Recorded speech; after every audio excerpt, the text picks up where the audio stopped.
Chelsea is going to Aston Villa tomorrow, going to Villa Park to play Aston Villa in their Premier League fixture, right?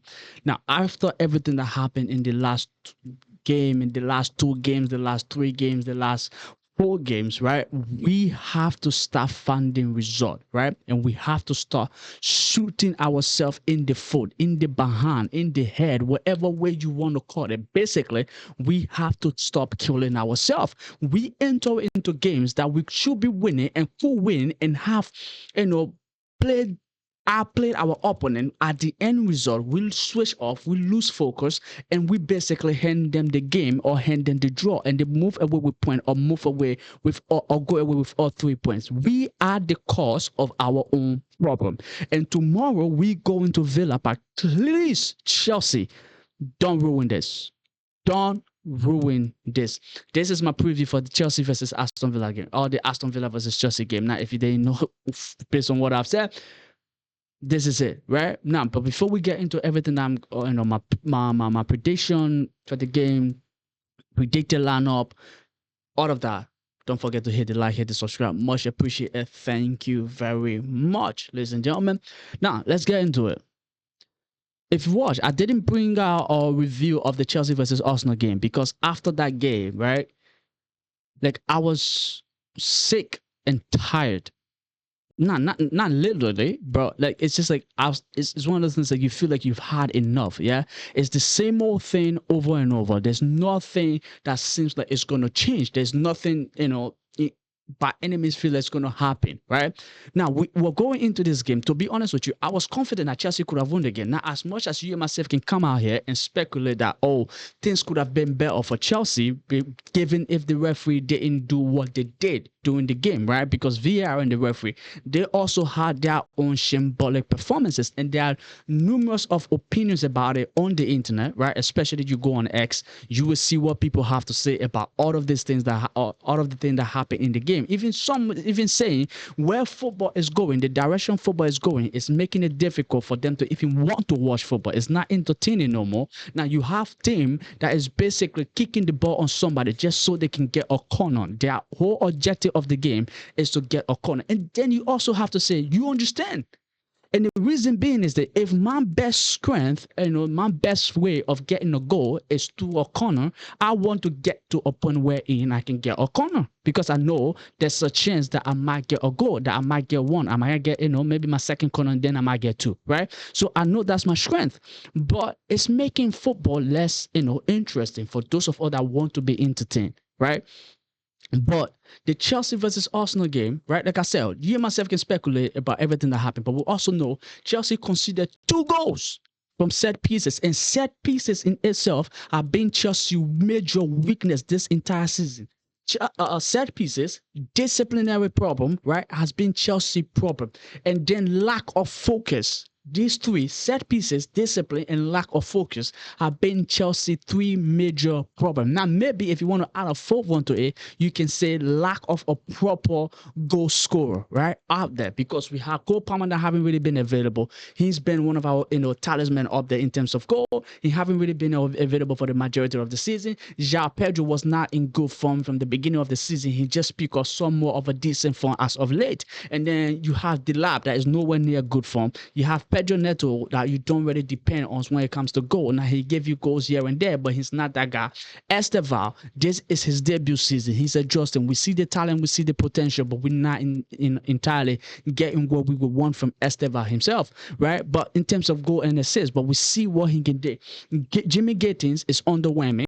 Garnacho's is underperforming as well. So you see, when it comes to our option up there, we're not getting the goals. But these 3 things that I mentioned to you, right, like I said, the set piece, discipline, and focus are Chelsea 3 big problems. If you pay attention to almost all of the game that we have lost, that we have drawn, it's at the result of these 3 things. It's not so much because the opposition outplay us in so many different ways. No, it's not because they did that. Now, there are games where we got outplay. There are games wherein the performance in itself was absolutely shambolic and should never be talked about, right?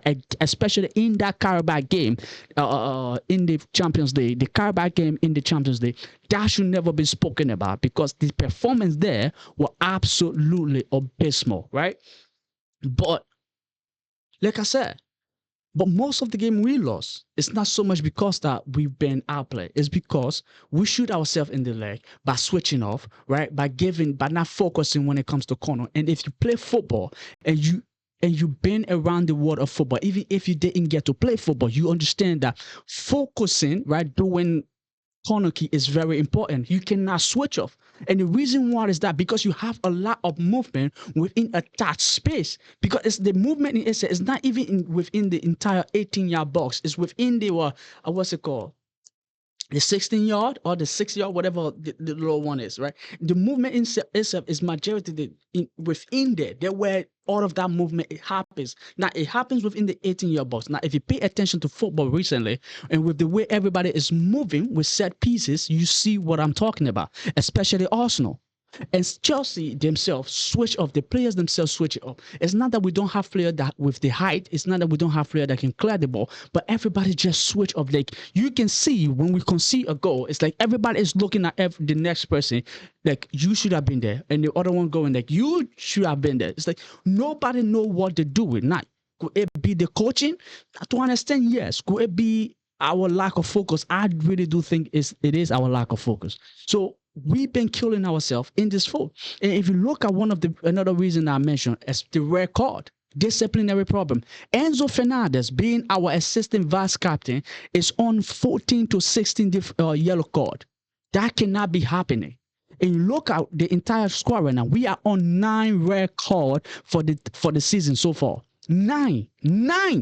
The entire. Now, if you look at it, we are this close. I think 9 or 10. We are this close to our entire starting 11 being on a record, or that have been on a record. Even our manager, or at least our previous manager, was on a record at some point. So discipline is something, and most of the discipline and most of the record or the calls that we get is because of dissent. We're talking back to the referee. We're yelling. People misbehaving when they shouldn't be misbehaving. I get it. It's football. It gets frustrating. I play not at the highest level. As you can see behind me there, yeah? As you can see behind me, right? There, the number 7.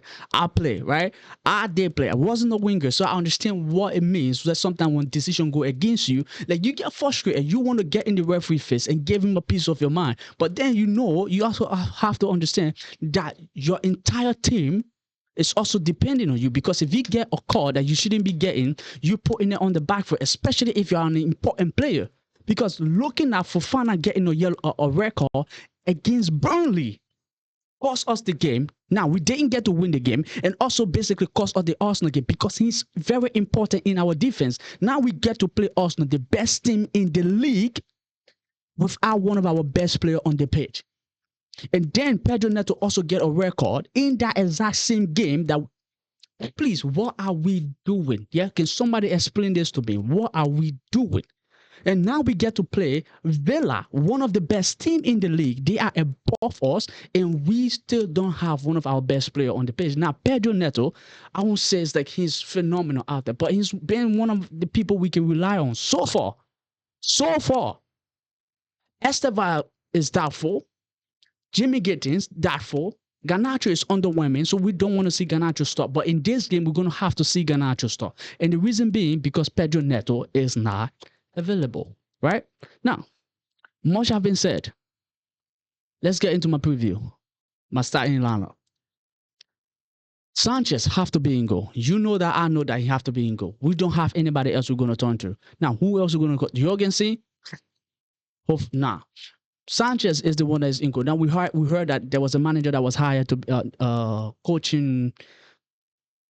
goalkeeper coach that was hired to be able to take care of whatever it is that is happening. You can see he's not comfortable.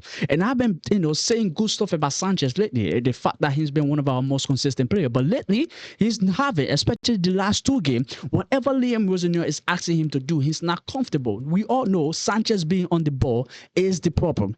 It is the problem. That he's not good when it comes to him being on the ball. So we know that, right? Sorry. And so we have to find a way that this thing works. I think under Maresca, that's why we saw Sanchez every time he got the ball, he went long. Because Maresca didn't want problem from him. He didn't want problem from us. And so we just keep it like that. But with Liam, I think he's trying to give him something to do that he's not really comfortable with. So now, we look at the back line.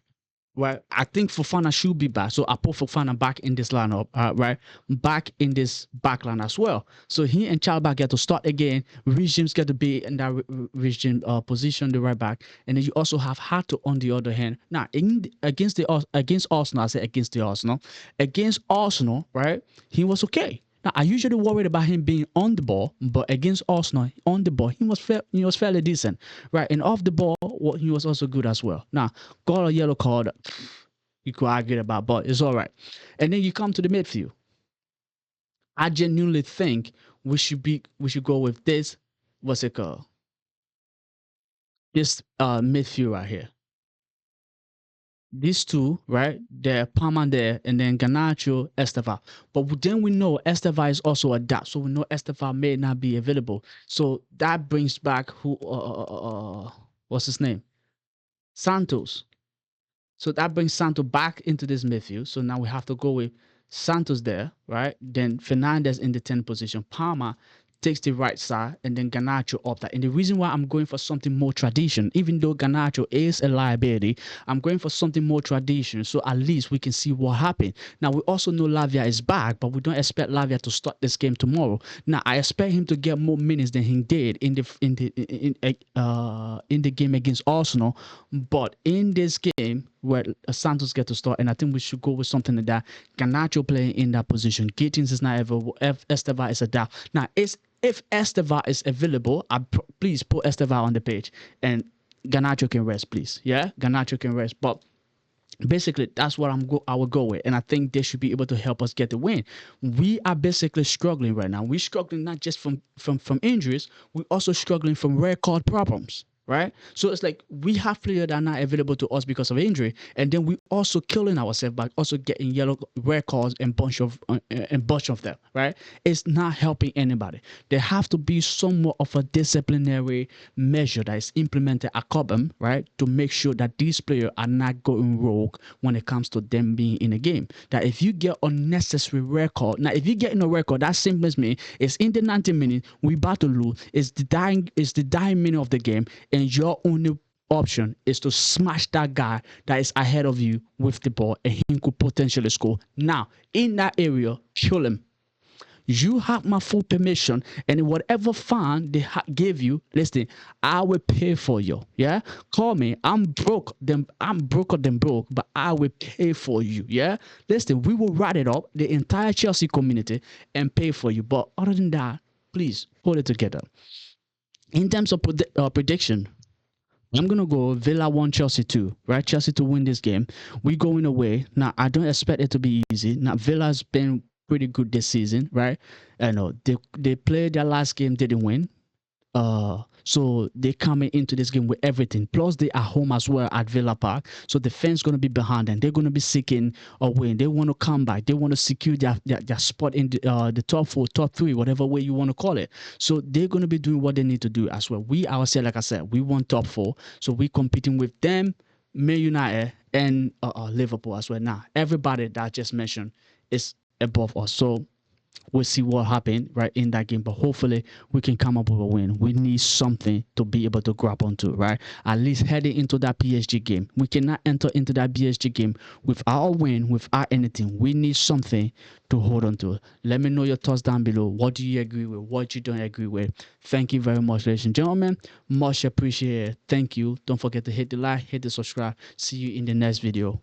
Adios, mi amigo.